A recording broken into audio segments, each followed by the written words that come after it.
Alléluia. C'est une joie et un privilège de vous recevoir ce matin. Et puis, c'est tellement chaud à notre cœur d'entendre parler. On priait cette semaine avec Christine. Christine a dit, moi, j'aimerais aller dans une mission à court terme, à quelque part, à long terme, je ne sais pas, mais tu vois, tu peux te connecter comme ça. Juste, des fois, Dieu répond plus vite qu'on pense. Hein? Il peut t'ouvrir une porte pour l'Afrique, là, puis, wow, tu sais jamais. Avez-vous besoin de gens en Afrique? Dieu va te prendre au mot. Alléluia. Amen. C'est pour ça qu'il dit qu'à compris, ça peut être dangereux. Alléluia. C'était pas arrangé, puis je ne savais pas. Ça arrive un matin. Amen. Merci Seigneur. Oh, l'offrande missionnaire. Fait qu'on va prendre l'offrande missionnaire. Vous voyez, c'est pas des gros montants qu'on envoie. On essaie juste de participer à l'œuvre de Dieu un peu partout où ce que Dieu peut nous permettre. Que ce soit avec la santé, que ce soit avec les paradis, que ce soit avec tous les noms qu'on dit, les charbonneaux. Des fois, on ne donne pas les prénoms, mais on donne les gens. Mais aussi en République dominicaine, on sait le besoin est là. Puis, à Ouanamen, priez spécialement pour eux autres ici. C'est un petit village sur le bord de la frontière entre la République et Haïti. Et puis, ils veulent, il y a 2 écoles qui sont débutées. L'Église qui est là, Pasteur Baptiste fait un super de bon travail. Besoin de prière parce qu'il y aura besoin de bâtiments, il y aura besoin de bien des choses. Mais je crois que Dieu peut faire peut-être des belles choses. J'ai parlé avec un autre pasteur dernièrement qui s'en vont en mission en Haïti, qui sont envoyés par le district Québec aussi. Et puis, il m'a appelé pour jaser. Puis, en jasant, il a découvert qu'on était déjà en Haïti depuis un bout de temps. Puis, il était tout excité de ça. Et puis, avec le mouvement Aide-d'eau, peut-être qu'on va pouvoir faire quelque chose pour eux autres. Mais en tout cas, on va prier pour que le Seigneur puisse répondre à ces besoins-là parce que nos moyens sont limités, mais notre Père Céleste est illimité. Puis des fois, il prend toutes sortes de chemins pour arriver à répondre à toutes ces prières-là qu'il y a. Ceux qui ont proposé peut-être pour l'offrande, on pourrait prendre l'offrande ce matin, missionnaire.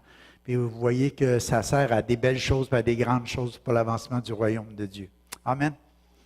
Alléluia. Okay, merci pour Pierre et Marielle pour votre partage puis votre passage à notre belle région aussi. Amen. J'avais-tu un micro pas de fil? Oui, il est là. Ça va être plus facile que... Voilà. Amen. Merci, Papa. Merci, merci, merci. Seigneur, tu fais croître la semence, Seigneur. Mais le laboureur a tout de même besoin d'une charrue, Seigneur. Oui, dans ton immense bonté, tu fournis même la charrue. Oh, Seigneur, envoie un plein d'irous de bénédiction en République, Seigneur. Au peuple haïtien, Seigneur, je te demande d'étendre ta main sur les offrandes, Seigneur, que nous allons prendre, Seigneur, pour l'avancement de ton royaume, Seigneur. Et bénis chaque personne qui donne, et même ceux qui ne peuvent donner. Oui, je Père. prie dans le nom précieux de Jésus. Amen. Merci, Seigneur. Merci. Merci beaucoup. Puis bénis tous les Africains. Alléluia. Vous devez commencer à vous ennuyer un peu. Le cœur s'attache. Amen. Ce matin, nous allons partager ensemble sur... c'est suite à un rêve. Comment il y en a qui font des prédications suite à des rêves? Hein? Ça arrive des fois, moi. Cette semaine, j'ai fait un rêve, et puis c'est de là qu'est née cette prédication-là ce matin. On est des enfants de Dieu, et nous le sommes. Hein? C'est un privilège d'être appelé enfant de Dieu. Dans mon rêve, c'est un rêve, OK? J'ai rassuré ma femme. Là. On avait un beau petit bébé. Ah! C'était incroyable. C'est comme si on avait une autre fille. Tu sais, les filles, ils auraient eu une autre sœur. Puis, toute notre attention était sur le bébé. Là. On jouait avec, on l'embrassait, on le serrait, on le cajolait. Toute l'attention, l'affection, puis l'appréciation qu'on avait de l'avoir, on était tellement heureux, tellement contents. On ne regardait pas notre âge. C'est comme si on avait retombé jeune. Tu sais. Et puis, je me suis réveillé avec ça, puis ce rêve-là, puis j'étais tellement joyeux et heureux, tu sais. J'ai dit, à l'âge qu'on a, il faut quand même se rendre à l'évidence, là, à part d'avoir la foi d'Abraham, là, tu sais, que c'est passé date, là, comme. Mais, dans le rêve, c'est comme tout est possible, hein, dans un rêve, fait que on vivait ça, puis c'était tellement merveilleux. Et puis, j'ai dit ça à ma femme, j'ai fait un drôle de rêve, puis j'ai rêvé qu'on avait un beau petit bébé, puis il était cute, puis il a dit, toi, là, tu sais, non, J'en veux pas d'autres pour tout de suite, là, mais... Alléluia. Pas tout de suite. Alléluia. Mais c'était quelque chose qui était là. Puis je veux juste vous emmener, c'est que l'amour que le Père peut avoir pour nous, comparé à l'amour que moi et Suzanne, on peut avoir pour nos enfants. Moi, je sais qu'à chaque fois qu'on a eu un enfant, c'était toujours un privilège de l'avoir. Puis maintenant, c'est nos petits-enfants. Mais dans ce rêve-là, c'était notre enfant encore. Mais le Père, quand j'ai commencé à prier pour préparer la prédication, c'est comme si le Seigneur a dit, je voudrais que tu réalises l'amour que j'ai pour mes enfants. Qu'à chaque fois que quelqu'un donne sa vie à Dieu, comment que le Père, wow! Tu sais, pour lui, c'est pas, tu sais, un enfant, c'est pas pour qu'est-ce qu'il nous apporte, parce que sur le moment, quand un enfant, c'est du travail, c'est du soin. C'est surtout la mère qui se donne beaucoup à prendre soin d'un enfant qui vient de naître. On peut dire qu'il n'apporte pas grand-chose d'autre que de recevoir tous les soins qu'il a besoin, puis l'attention qu'il a besoin. On lui donne tout. Mais juste le fait qu'il est là. Tu sais, puis le Père nous aime tellement que pendant qu'on était pécheurs, Christ est mort pour nous. Puis on peut apporter un paquet de problèmes, des soucis, des fardeaux, des vies scrap des fois. Mais quand on vient à Jésus et on est de nouveau, il y a quelque chose qui se fait. C'est le cœur du Père. Il nous aime tellement. Il veut que personne périsse. Il nous prend dans ses bras. Puis c'est pas pour les choses qu'on lui apporte, malgré qu'on va y apporter notre louange, on va y apporter notre reconnaissance. Mais avant même qu'on sache tout ça, le cœur du Père est réjoui. Il est content, il est heureux. Ça nous fait réaliser un peu notre mission qu'on a quand le Seigneur a dit la mission c'est le monde, mais il a dit aller parmi toutes les nations, tout partout, puis prêcher la bonne nouvelle, parce qu'il veut qu'on fasse des disciples, il veut qu'on prenne des bébés spirituels, des gens qui viennent à la connaissance de Christ, puis des fois ils ne sont même pas encore réellement connaissants de tout ce qui leur arrive. Mais juste le fait de tomber dans les bras du Père, puis de voir que le Père, à travers l'Église, il commence à prendre soin, puis à développer, puis à faire grandir, puis à faire prendre conscience à cet enfant-là qu'il y a des parents spirituels, qu'il y a un bon papa, il y a un papa qui l'aime, qui veut les meilleures choses pour lui. Et c'est pour ça que je marquais, nous le sommes. Voyez, le Père nous aime tellement qu'il nous appelle ses enfants. Et c'est vrai, nous sommes ses enfants. C'est comme l'apôtre Jean, il disait, voyez, voyez, voyez. Il était dans l'admiration, il était dans l'émerveillement, il était tout excité. Il dit, il faut que vous voyez. Le Père nous aime tellement qu'il a donné son Fils unique afin que quiconque croit en lui ne périsse pas, mais qu'il ait la vie éternelle. Est-ce qu'on peut voir ça ce matin? Voyez, voyez.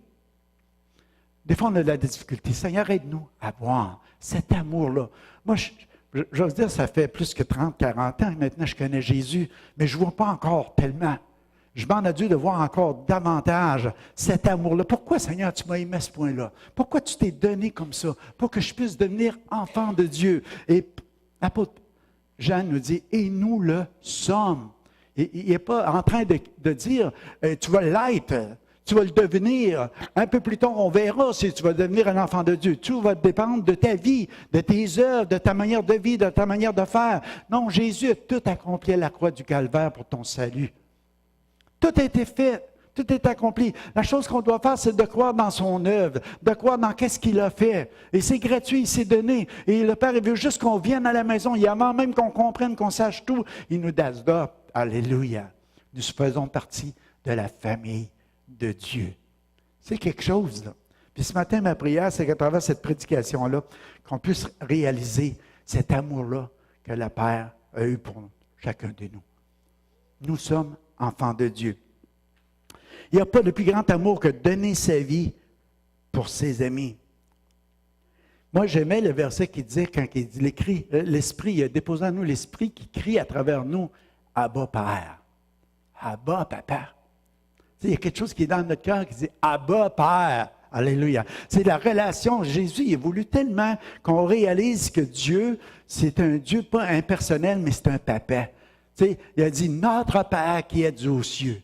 Que ton nom. Il voulait apprendre à ses disciples à prier. Il dit, garde, c'est notre papa. C'est notre papa. C'est différent. C'est quoi un papa?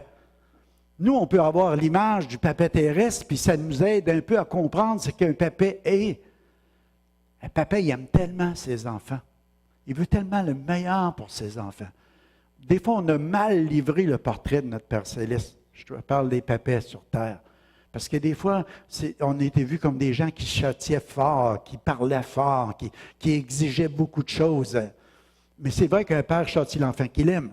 Parce que dans son cœur, il y a tellement d'amour, il veut que son enfant, plus tard, qui marche dans des bonnes voies, qui puisse savoir qu'il va être protégé de la destruction. Tu sais, des versets comme il dit dans la parole de Dieu, « Honore ton père et ta mère, puis tu vas vivre vieux. » Mais comment est-ce qu'un enfant va apprendre à honorer son père et sa mère si ce n'est pas quand il est jeune? Il apprend à honorer son père, à avoir du respect pour son père. Pourquoi? Parce que le père, il dit, moi, je veux que mon fils vive vieux. Je veux voir ses enfants de ses enfants. Hein? On veut voir les autres générations. Alors, on a des responsabilités. Mais le portrait qu'on a de l'amour du père, des fois, on le froussit aussi parce qu'on voit ce père-là qui est sévère. Mais est-ce qu'on peut voir aussi l'autre côté ce matin de dire, le Père, il a tellement d'amour qu'il a livré son Fils unique sur la croix, il l'a laissé mourir sur la croix. C'est difficile pour un père de penser que son Fils est en train de mourir. Il a la puissance, il a l'autorité, il a tout ce qu'il faut pour arrêter ce massacre-là, mais il ne le fait pas. Pourquoi? Parce qu'il veut voir les nombreux enfants venir à lui. Il fallait que quelqu'un paie. C'était son plan, c'était son projet, c'était lui. Il avait tellement d'amour dans son cœur, il a dit à son Fils, peux-tu te rendre jusque-là? Quand Jésus était dans le jardin de Gethsémani, il disait, Père, si c'est possible, éloigne de moi cette coupe. Éloigne. Je pense que je ne serai pas capable. Je pense que je ne serai pas capable de me rendre jusqu'au bout. Mais pas ma volonté, mais la tienne. Il est en train de dire que la volonté de notre Papa céleste, c'était que son propre Fils soit livré à la croix du Calvaire, meurt pour le rachat de nos fautes, pour qu'il devienne notre justice. Pour que toute la paix, tu sais, ça nous dit que tout le châtiment de nos péchés est tombé sur lui pour qu'on puisse recevoir cette paix-là intérieure maintenant dans notre relation avec le Père Céleste. C'est pour ça que le Père nous aime tellement. Est-ce qu'on peut le voir ce matin? Le Père nous aime. Alléluia. Mais à tous ceux qui l'ont reçu et à ceux qui croient en son nom, elle a donné le pouvoir de devenir enfants de Dieu. À tous ceux qui l'ont reçu. Amen. Alléluia. Fait que ce matin, j'écrivais ça en grosses lettres. Je peux le proclamer. Je suis l'enfant de Papa. Et même si là, je ne comprends pas encore très bien, je sais que je suis son fils. Alléluia. Je sais que le Père m'aime. Fait que le deuxième diapositive que je vais vous présenter, c'est que nous sommes aimés. Nous sommes aimés. Nous sommes ses enfants. Voyez quel amour qu'il nous a témoigné. On l'a vu ce matin jusqu'au point de donner son Fils. Et nous sommes aimés. Parce que Dieu prouve son amour envers nous. Est-ce que nous étions encore des pécheurs? Christ est mort pour nous. Or, l'espérance ne trompe point parce que l'amour de Dieu est répandu dans nos cœurs par le Saint-Esprit qui nous a été donné. Pour ça, j'ai mis comme portrait la croix. On voit Jésus mourir sur la croix. Ça, c'est l'amour qui s'est donné. Le Saint-Esprit, c'est l'amour qui a été répandu dans nos cœurs. C'est ça qui nous transforme, c'est ça qui nous change, c'est ça qui nous rend semblables à Dieu. C'est comme ma vigne, la vigne, mettons. J'ai planté une vigne chez nous.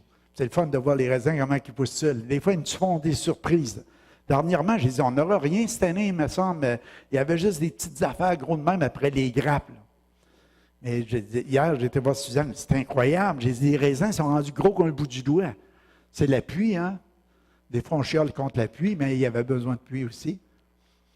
Mais qu'est-ce qu'elle fait? Les raisins ne sont pas là en train de dire « il faut que je grossisse, il faut que je donne la saveur, il faut... » Ils sont juste reliés au cep. Il y a juste la vie qui coule. Il y a juste la vie qui coule. Puis c'est ça un chrétien. C'est quand tu sais que tu es enfant de Dieu, quand tu sais que l'amour de Dieu est répandu dans ton cœur par le Saint-Esprit, puis ça commence à se manifester dans ta vie. Tu as de la paix, tu as de la joie, tu as de la douceur, tu as de la maîtrise de soi. Tout le fruit de l'Esprit se manifeste parce que ce n'est pas de ton œuvre, mais c'est l'œuvre de Dieu dans ta vie. Amen. Nous sommes aimés de la part du Père parce que le Père il a répandu cet amour-là en nous qui nous transforme, qui nous change, qui nous emmène à l'image de Christ. Vous voulez voir une différence autour de vous? Laissez Christ vivre en vous. Laissez Christ grandir en vous. Laissez le Saint-Esprit se communiquer dans vos vies. Mettez une priorité dans cette relation, d'entretenir cette communion-là avec Dieu. C'est tellement important.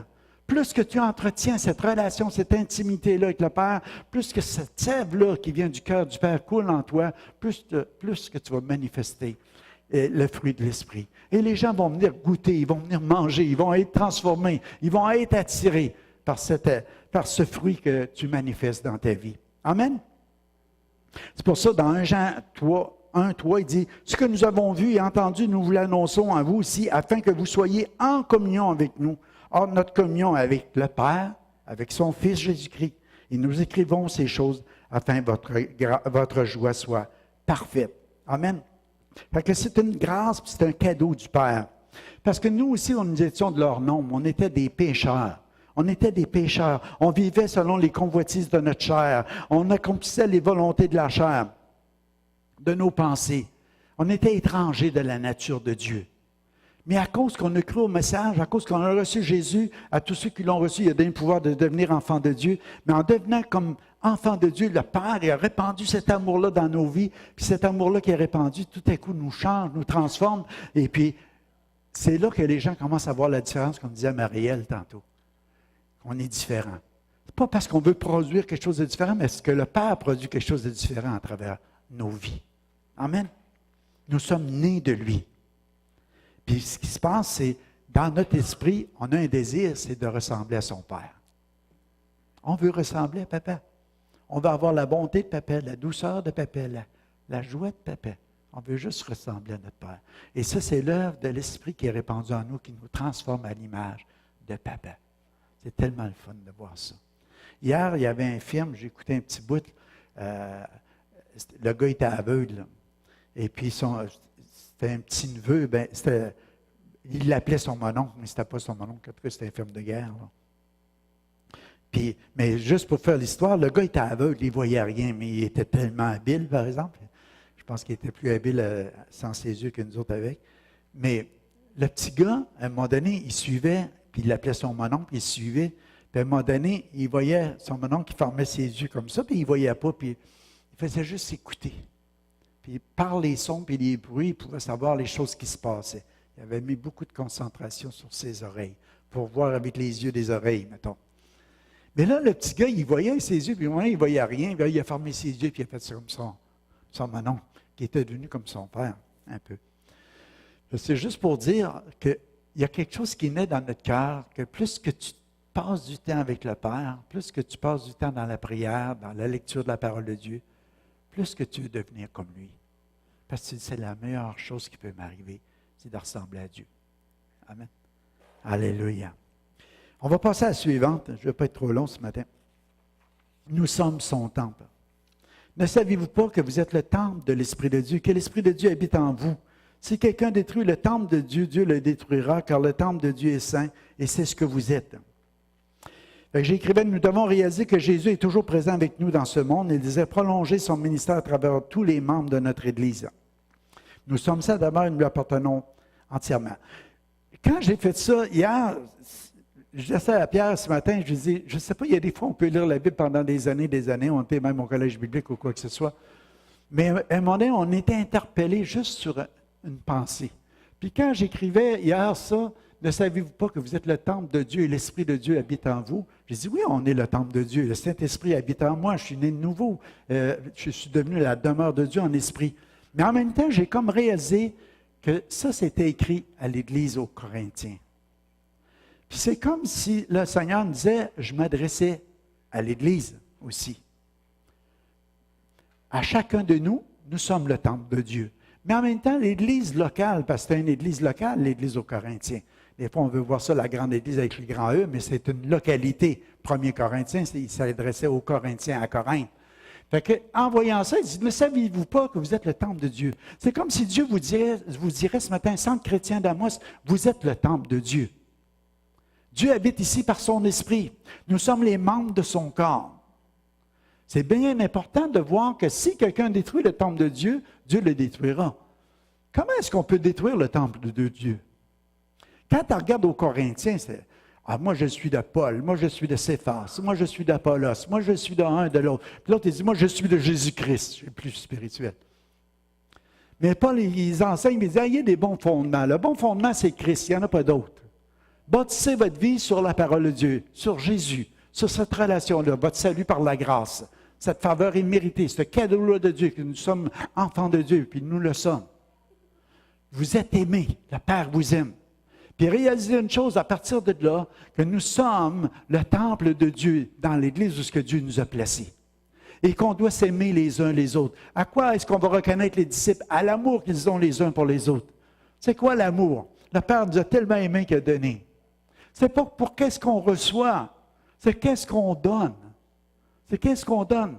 Bien souvent, l'amour qui est égoïste, si on regarde la description dans 1 Corinthiens, et il va nous en parler, l'amour égoïste, c'est celle qui est centrée sur soi, qui cherche son intérêt, qui soupçonne le mal, qui s'irrite, tous ces points-là. Mais l'amour n'est pas ça, c'est le contraire de ça. Donc, on vient à un endroit où on dit, « Wow, l'œuvre de Christ est tellement belle dans ta vie. Il t'a sauvé, tu es devenu un enfant de Dieu, il t'a tellement aimé. » Puis maintenant, j'ai un respect pour qu'est-ce que Dieu fait dans ta vie, à l'endroit où ce que tu es rendu, où ce que tu t'es rendu. Je bénis Dieu pour ta vie. Au lieu de se mordre, de se dévorer, de se faire du mal, on peut détruire le temple de Dieu, la demeure de Dieu en esprit, pour notre localité, pour cet endroit-là, où ce que Dieu nous appelle à rayonner, où ce que les gens doivent voir la lumière du monde à travers nous. C'est quoi la différence? C'est l'amour. L'amour qui est répandu dans notre cœur par le Saint-Esprit, qui fait tellement d'effets autour de nous. Les gens doivent voir l'Église autrement que prends pas, goûte pas, touche pas, fais pas ci, fais pas ça, mais qui vit une relation d'amour, de père, d'enfant avec le Père Céleste, de dire un père aime tellement ses enfants qu'il veut leur donner le meilleur, il veut leur donner la provision, la protection, il veut leur donner aussi la direction pour leur vie, il veut leur communiquer son plan si on veut rester dans l'épée. C'est tout ça que le Père veut pour ses enfants, il veut le meilleur. Vous êtes aimés, puis le Père, il dit, vous êtes son temple. Il demeure en chacun de vous. Vous êtes le reflet de la gloire de Dieu. On pourrait dire, on est un peu comme la lune, hein, reflète la lumière du soleil. Mais notre soleil de justice, c'est Christ, puis on veut refléter tout partout ce qu'il est. Puis, que personne ne mette sa gloire dans des hommes. Tout est à vous. Tout est à vous. Fait que, qu'est-ce qui arrive, c'est qu'hier, nous sommes habités par celui qui a créé tout l'univers. Êtes-vous capable de penser à ça? Le Dieu 3 fois saint, juste et bon, le Dieu tout-puissant, le Dieu qui a dit que la chose arrive, il vous habite, puis il nous habite, puis il est ici dans notre Église, puis nous sommes son temple. Quand on commence à réaliser ça, nous sommes la demeure du Dieu vivant. Wow! Wow! Wow! On peut-tu l'imiter? C'est Dieu pour nous qui sera contre nous. Le Dieu qui a créé l'univers, il dit, vous êtes mes enfants. J'ai des projets pour vous autres. J'ai des plans pour votre vie. On est en train de réaliser que Christ a vaincu la bataille. Il dit, tout pouvoir m'a été remis, toute autorité m'a été remis. Puis il l'a donné à son Église. Notre sœur a fait un rêve. Elle me partageait ça ce matin. Elle m'a envoyé ça par... Et puis elle voyait un lion. Et puis après ça, elle a vu une lionne. Puis après ça, elle a vu des paroles qui disaient « Tu es guéri ». Je relate en long par large rapidement, là.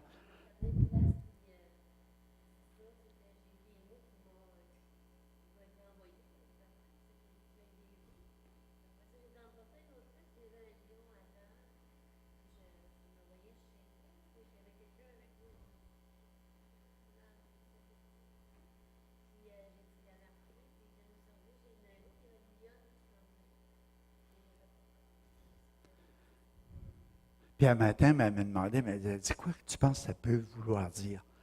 Ben, je ne sais pas, je ne suis pas le prophète, là, mais j'ai dit, ce qui naît dans mon cœur, c'est le lion de la tribu de Juda. On parle souvent de Jésus, tu sais, qui a triomphé. Puis, le lion, c'est le plus fort des animaux, quand il rugit, c'est là. La lionne, on parle de l'Église, parce que si on regarde le côté que Christ a donné la même autorité à son Église, et puis, et tout pouvoir et toute autorité nous a été donnée. Puis quand on dit qu'on est le temple de Dieu, que Christ habite en nous, puis tu es guéri, bien, je lui ai dit, garde, j'ai appris cette semaine que ton beau-frère, ton frère est guéri du cancer Roland. Puis priez en passant pour Daniel aussi, qui a besoin de soutenir dans la prière, que le Seigneur puisse le relever.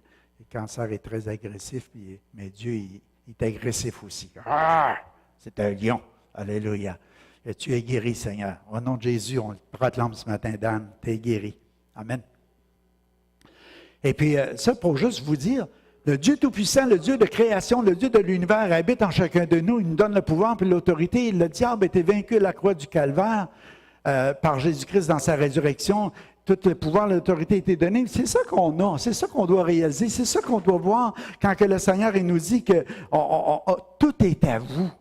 Ne mettez pas votre gloire dans les hommes. Le fondement, c'est Christ. C'est lui qui a remporté la victoire. C'est lui qui a tout accompli. Puis avec lui, bien en lui, on peut faire des choses incroyables. Amen. Allez par toutes les nations. Ça va avec toi, Pierre. Les baptisants au nom du Père, du Fils et du Saint-Esprit, enseignez-leur à observer tout ce que je vous ai prescrit. Voici, je suis avec vous tous les jours jusqu'à la fin du monde. C'est ce petit bout-là, il ne faut pas oublier. Tous les jours, je suis avec vous jusqu'à la fin du monde. Il est avec chacun de nous à travers son Église, à travers chaque membre de l'Église. Il est présent. Amen.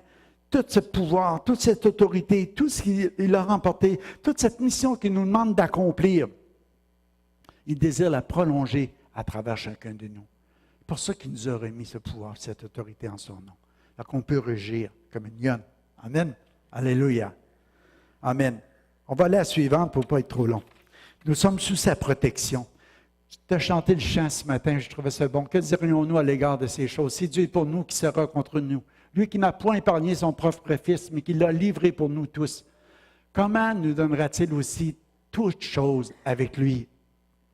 Toutes choses avec lui. Comment est-ce qu'on peut s'inquiéter que quelqu'un va nous ravir de la main de Dieu? Il faut juste rester dedans.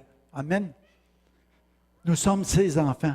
C'est un bon papa. Il nous aime, il est puissant, nous sommes devenus sa demeure, il vit en chacun de nous. Puis qu'est-ce qu'il veut faire? Il est en train de nous dire?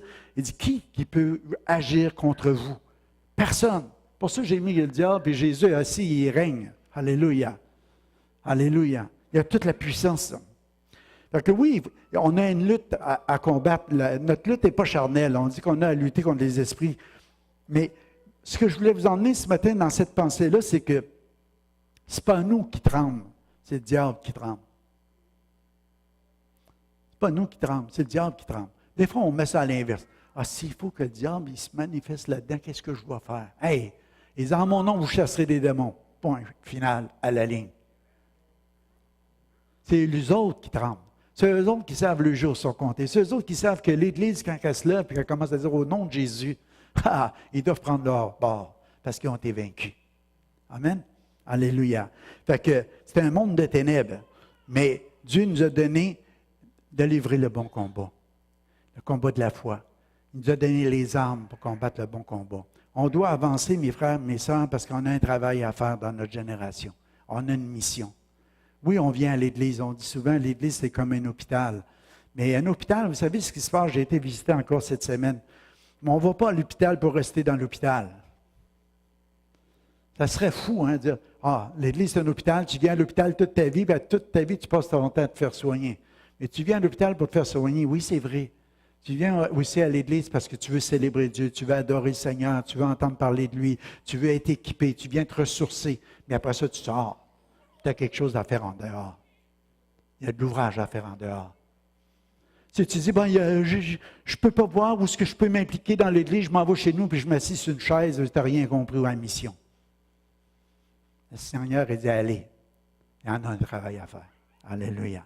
Il n'y a pas juste à l'intérieur de l'Église, il y a à l'extérieur. Il y a un monde qui a besoin de connaître Jésus. Puis le Père nous aime tellement, il aime tout ce monde-là. Il a tellement aimé dites-le, le monde. Il n'a pas dit les chrétiens, le monde. Amen. Alléluia. Fait qu'on a un travail à faire. Je vous dis ça ce matin. Nous devons garder toujours le contact avec Dieu. Nous entendrons la voix de notre bon berger. Là, je passe vite parce que...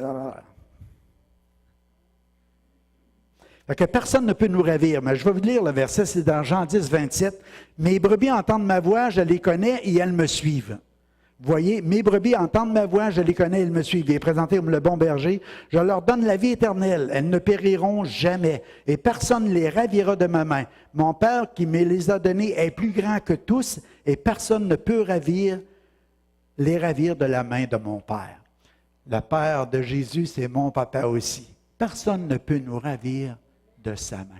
Personne. Alléluia. Mes brebis entendent ma voix, je les connais et elles me suivent.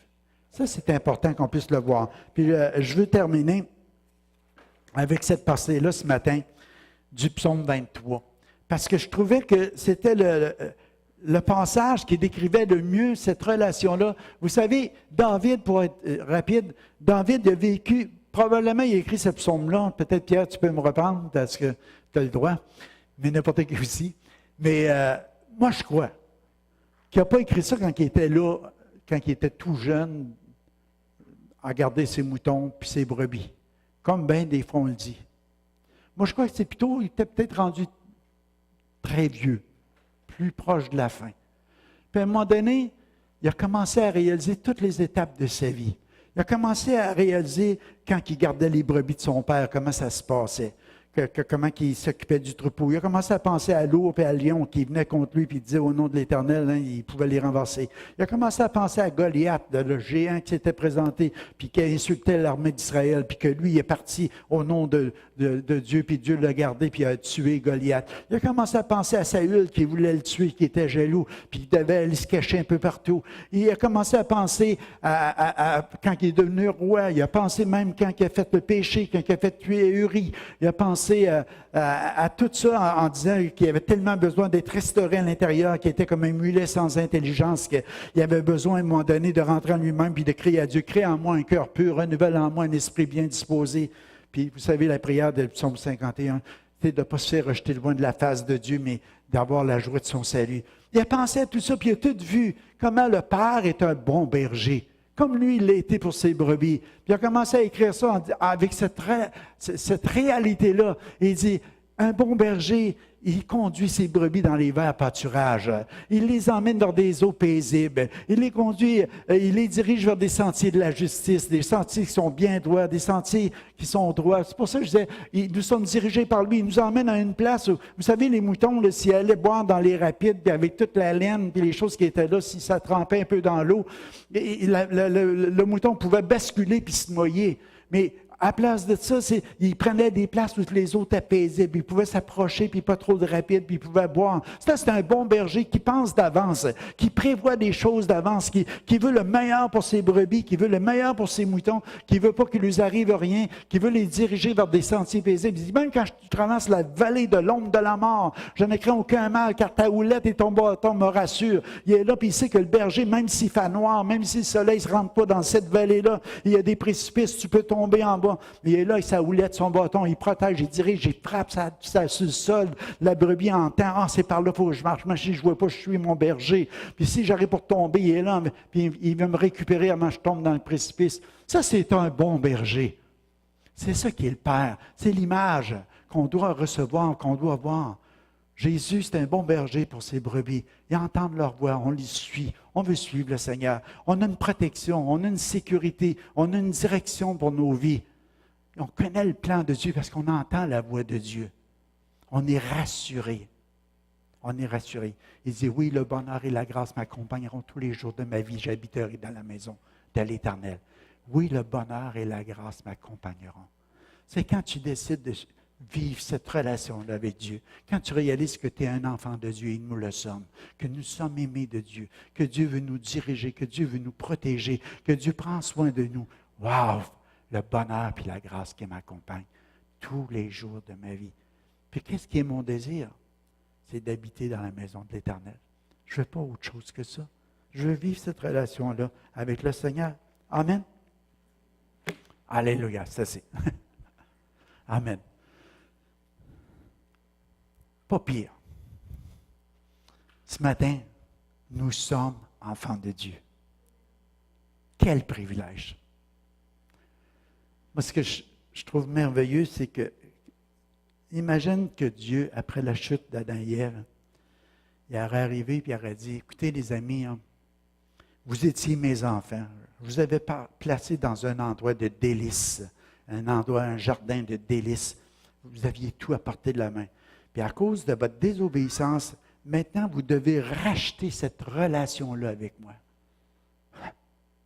Et il faut que par tes œuvres, là, que tu commences à mériter mes faveurs.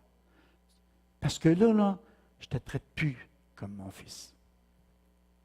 Tu sais, le fils prodige, Il a demandé tout son héritage, puis il a été la dépenser inutilement. Mais quand il est rentré en lui-même, il dit, dans la maison de mon père, il y a tellement de belles choses. Puis moi, je suis rendu à manger avec les cochons, avec les pourceaux. Qu'est-ce qui est venu dans son cœur? Il dit, je vais à la maison, il va juste dire, engage-moi pour travailler dans le champ, là, au moins je vais manger quelque chose de bon. Mais le cœur du père, c'est de sortir, avant même que son fils s'est fait laver, nettoyer, et qu'il sente meilleur, il l'a pris dans ses bras parce qu'il l'aimait comme il était. Quand on était des pécheurs, Christ est mort pour nous. Il l'a pris. Il l'a apporté à la maison, puis il dit, maintenant, là, changez-le. Mettez-lui l'habit, l'anneau, les sandales, toutes les choses qu'il a besoin. Ça, c'est la grâce. Ça, c'est la faveur. Ça, c'est mérité. Je ne suis pas digne de t'appeler ton fils. Il dit, hey, viens à la maison, toi. Partez, festin, on tue le veau gras, de la joie. C'est ça qu'il va avoir dans la maison. Alléluia. C'est cette image-là que je veux que vous ayez du Père ce matin. Le Père nous aime. Le Père, il a des projets de bonheur. Le Père, ce qu'il veut, c'est le meilleur pour tous ses enfants. C'est un privilège que nous avons ce matin de juste croire que Jésus a tout accompli, qu'il a tout fait par amour pour nous. J'aime ça, les enfants. C'est mon rêve. Alléluia. Alléluia. On finit par un mot de prière. Pensez sur nos têtes un instant ce matin. Vous pouvez juste fermer vos yeux, mais juste rentrer un peu en vous-même et dire, wow, Papa, merci. Merci que ce matin, que je suis plus qu'un enfant de Dieu maintenant, que je réalise encore plus profondément, parce que j'ai grandi dans la compréhension que je suis un fils, une fille de Dieu, que je suis aimé, protégé, dirigé, que Dieu veut me donner de l'abondance. Il veut que je réalise cette position que j'ai aussi, ce ministère, cette mission qu'il me donne de réconcilier les gens avec lui. Juste par ce que je suis, en entretenant cette relation avec toi, cette communion. Et que Père, ce matin, je te prie de bénir tes enfants, Papa, encore ce matin. Oh Seigneur, s'il y en a qui s'inquiétaient à différents niveaux dans leur vie, Seigneur, rassure-les. Qu'ils puissent réaliser que tu sais, Seigneur, que tu es avec eux tous les jours jusqu'à la fin, que tu es un bon berger, que tu prends soin de ton troupeau, que tu as des projets merveilleux pour chacun d'eux, le bonheur et la grâce qui les accompagnent. Qu'ils puissent partir d'ici rassurés ce matin, en sachant que tu es un Dieu vivant, que tes yeux sont sur eux et qu'ils prennent soin d'eux. Merci, Père. Merci, Père, ce matin. Bénis le reste de cette journée, Seigneur, cette semaine. À travers le camp, Seigneur, on te prie que ce soit un camp où que les gens vont revenir, Seigneur, remplis de toi. Meilleure compréhension de qui tu es, Seigneur. Au nom de Jésus, je te prie, Papa. Amen. Alléluia. Alléluia. Soyez bénis. S'il y en a qui ont des requêtes dans la prière ce matin, vous aimeriez qu'on prie avec vous, bien, faites juste avancer. Ça va nous faire plaisir de prier avec vous. Allez dans la paix du Seigneur, puis merci Pierre, Marielle d'être passés par ici. Ça a été une joie et une bénédiction de vous recevoir. Puis attendez pas les invitations de même, vous passer. Mais dites-le d'avance, fait qu'on va pouvoir vous faire prêcher aussi, on aimerait ça, entendre un bon message. Mais c'est bon d'être en vacances des fois aussi. Merci pour tout. Soyez bénis, passez une belle semaine, allez dans la paix du Seigneur. Mais si vous avez des besoins en prière, venez, je vais rester disponible pour vous ce matin. Pierre, si tu veux aller dîner quelque part avec nous autres, on se met disponible.